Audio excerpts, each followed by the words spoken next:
You think you know what makes a predator dangerous. The claws, the teeth, the speed. You're wrong. The most terrifying predator isn't the one that hunts you. It's the one that should be your prey, but refuses to die. Today, you'll witness something that will rewrite everything you thought you knew about the food chain.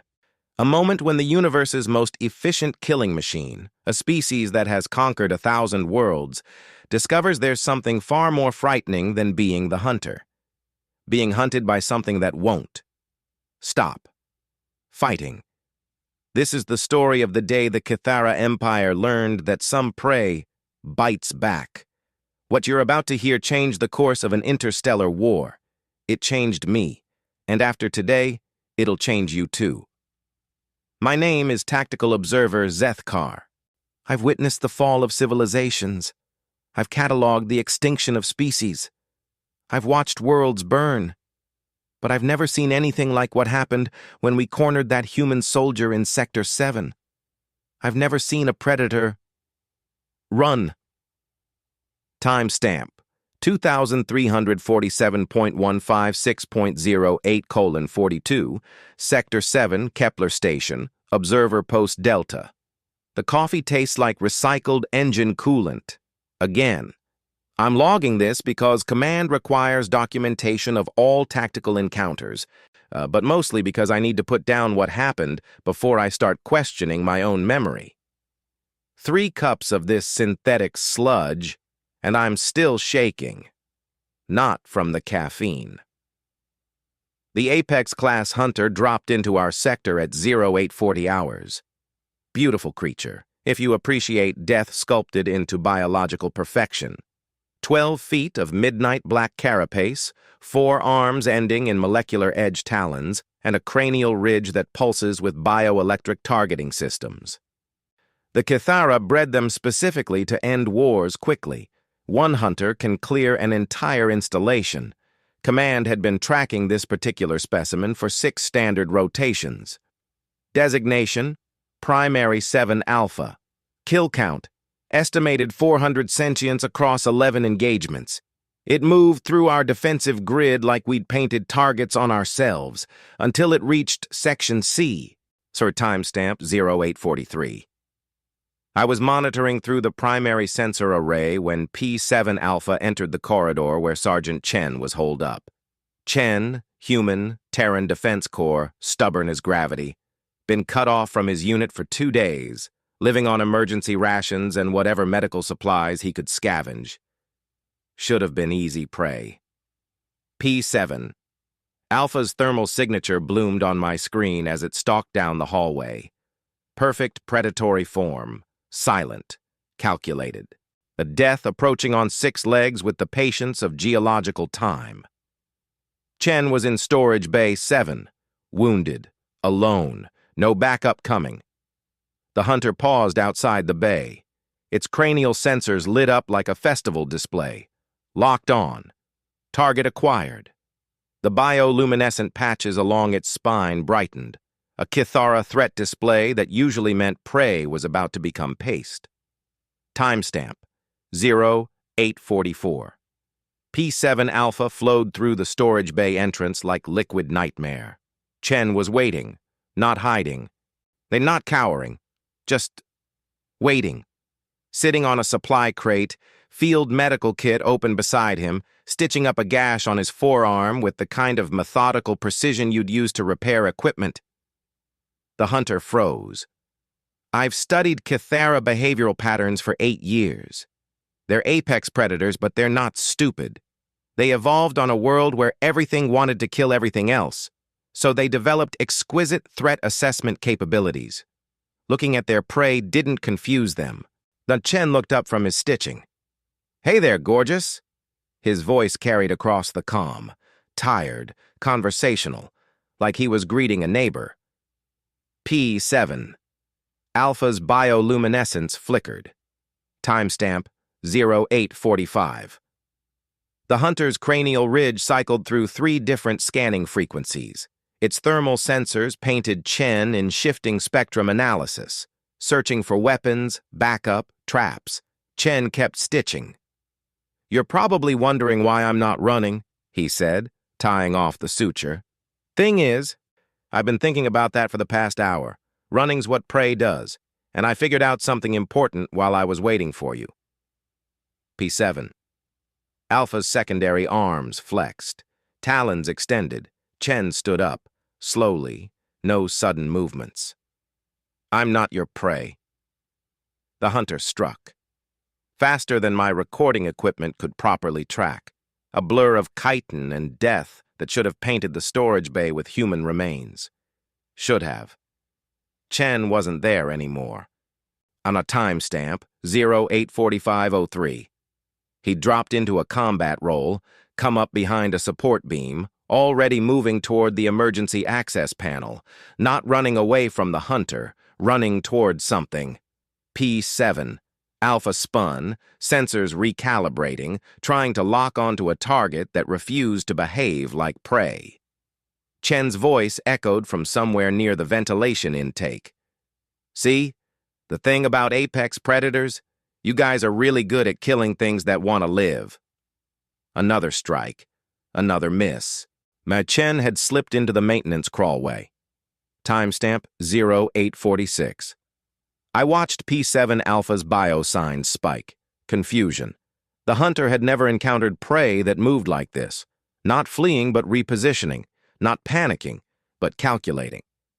Chen's voice carried through the bay's comm system. Problem is, I stopped wanting to live about 2 days ago. Lost my squad to one of your cousins. Good people. Better than me. The maintenance access hatch burst open. Chen dropped through, while landing in a crouch 12 feet from the hunter. Empty hands, no weapons. So now I'm curious about something. Chen's voice was steady, conversational. What happens when an unstoppable force meets someone who's already dead? P7. Alpha lunged.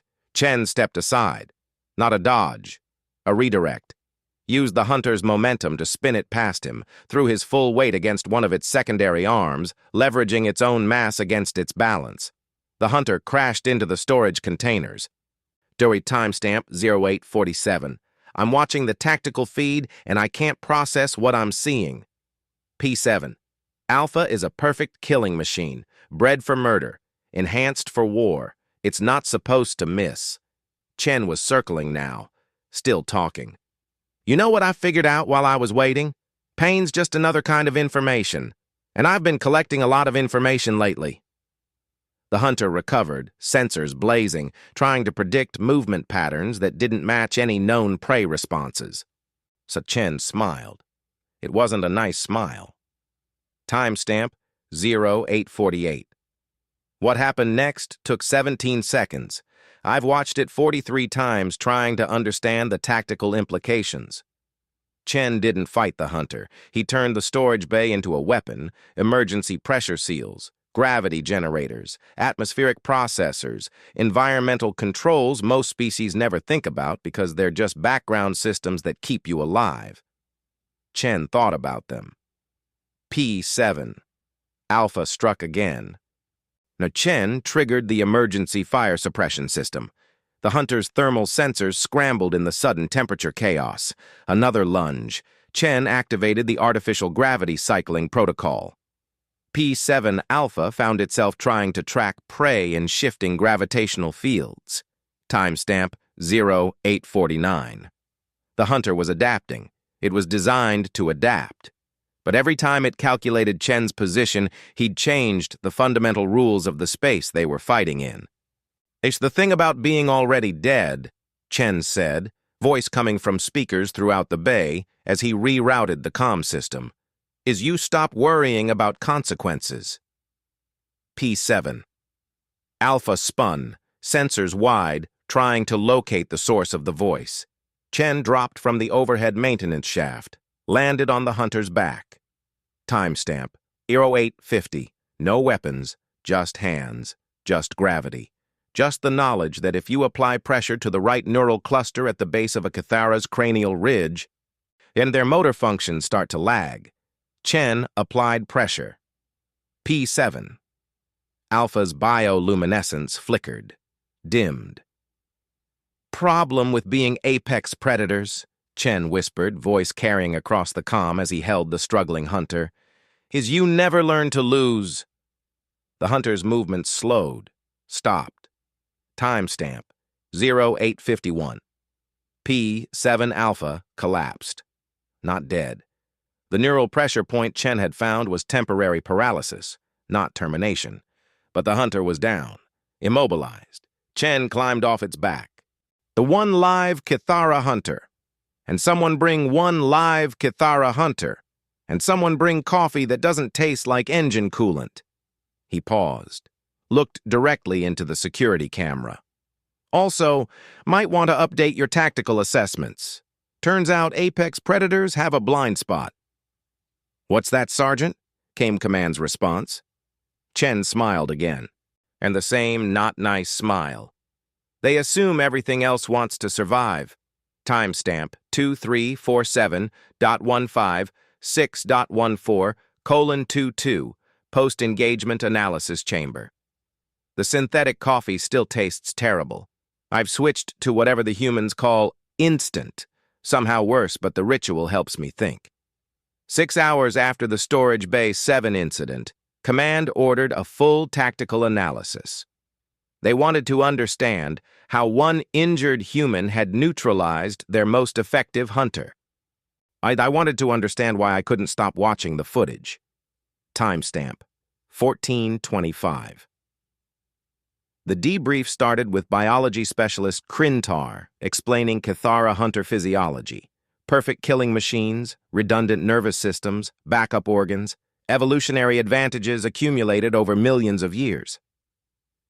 The neural cluster Sergeant Chen targeted, Krintar clicked, mandibles fluttering with scientific excitement, represents a critical flaw we never identified.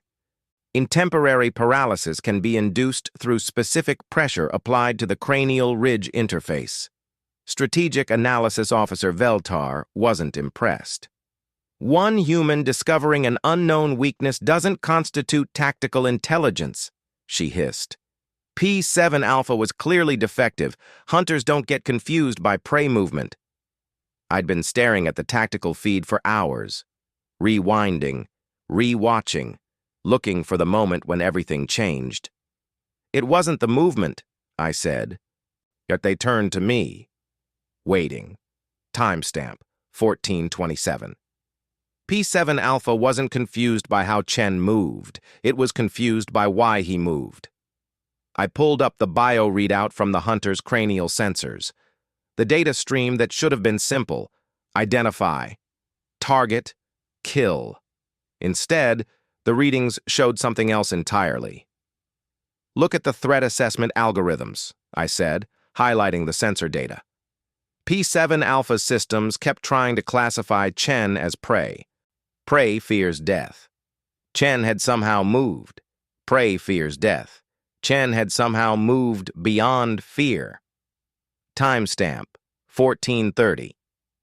The hunter's targeting systems are designed to predict behavior based on survival instinct, I continued. But Chen had already made a choice that rendered those predictions meaningless. Veltar's throat sacs inflated. Skeptical. You're suggesting one human's psychological state compromised millions of years of evolutionary advantage? I'm suggesting evolution didn't prepare the Kithara for prey that doesn't want to survive. The analysis chamber went quiet. Timestamp 1435. Krintar brought up Chen's psychological profile. Standard human soldier. No special training in xenobiology. No advanced combat modifications. Nothing that should have made him dangerous to a hunter. Oh, his squad was eliminated 2 days prior, Krintar noted. Standard human grief response, anger, guilt, desire for revenge. But the psychological markers were wrong. Chen's brain chemistry during the encounter didn't show rage or vengeance. It showed something else entirely. Acceptance. Timestamp 1440. He wasn't fighting for revenge, I realized, staring at the neurological scans. He was fighting because fighting was all he had left. The difference was crucial. Revenge implies hope. Hope for satisfaction, for closure, for meaning. Chen's brain chemistry showed none of that, just the calm focus of someone who had already accepted the outcome. P7. Alpha's sensors couldn't process that, I said. Every species it had ever encountered fought to live, fought to win, fought for something. Chen was fighting because the alternative was sitting still. Timestamp, 1443. Veltar brought up the strategic implications report. Yeah, if humans can neutralize our hunters through psychological manipulation... It's not manipulation, I interrupted. It's adaptation. Chen didn't plan this. He discovered it. I pulled up comparative footage from other human encounters. Different humans, different circumstances, but similar patterns. Humans who kept fighting past the point where victory was possible. Humans who treated their own survival as optional. They call it spite, I said. See, a willingness to suffer consequences just to deny their enemy satisfaction. Timestamp, 1448. The analysis team exchanged glances. In Cathara culture, spite was considered a mental illness. Why would any species develop the capacity for self-destructive determination? Because, I said, though they hadn't asked, they're not apex predators. I brought up Earth's ecological data. Humans evolved as persistence hunters on a world that wanted to kill them. They didn't develop perfect claws or bioelectric sensors or molecular edge cutting systems. They developed stubbornness. Timestamp, 1452. P7 Alpha was bred to fight apex predators, I continued. Species that fight to maintain dominance. Humans fight to avoid extinction. Different motivations, different behaviors, different weaknesses. The implications were starting to sink in. Our entire hunter program was designed around one assumption, that prey acts like prey. But humans had spent millennia being prey to things bigger, faster, and stronger than them. They'd learned to win anyway. Timestamp, 1500. Command's final question came through the analysis chamber speakers. Tactical assessment. Can this encounter be replicated? I thought about Chen, sitting on that supply crate, stitching wounds while waiting for death to find him. The calm focus, the willingness to turn his own survival into a weapon. Not by us, I said. And explain. Timestamp 1502. We could train our forces to mimic the tactical elements, environmental manipulation, pressure point targeting, unpredictable movement patterns. I paused, staring at the footage of Chen's smile. But the psychological element, the willingness to treat your own death as acceptable losses, that's not training. That's... I searched for the right word. Cultural. Silence from command. Timestamp 1505. Recommendation? I looked at the tactical feed one more time. Chen had been extracted 3 hours ago. Standard medical treatment. Full recovery expected. He'd asked for coffee. Reclassify humans from prey species to environmental hazard, I said, and send a diplomatic overture to their command structure. Diplomatic? These are prey animals. No, I said, finally understanding what I'd witnessed in Storage Bay 7. These are survivors. And survivors who've spent 10,000 years refusing to die might be more useful as allies than targets. Timestamp 1510. The analysis chamber emptied. The command staff dispersed to write reports and update tactical databases. I stayed behind, nursing my terrible coffee, watching the footage loop. Chen versus P7 Alpha. 17 seconds that changed everything. Timestamp 1515. My personal log, not for command review. Today I learned something about apex predators. We're very good at killing things that want to live, but we never learn to fight things that are already dead inside. The humans have been dead inside for millennia, crushed by gravity, burned by radiation, hunted by everything with claws and teeth. They should have gone extinct 100 times over. Instead, they learned to make weapons out of their own mortality. Timestamp 1520. P7. Alpha will recover. The neural damage is temporary. But something else changed in that storage bay. Something that won't heal. For the first time in Kithara military history, a hunter ran away. Not from death. From something that wouldn't let death mean anything. I think the war just became more interesting.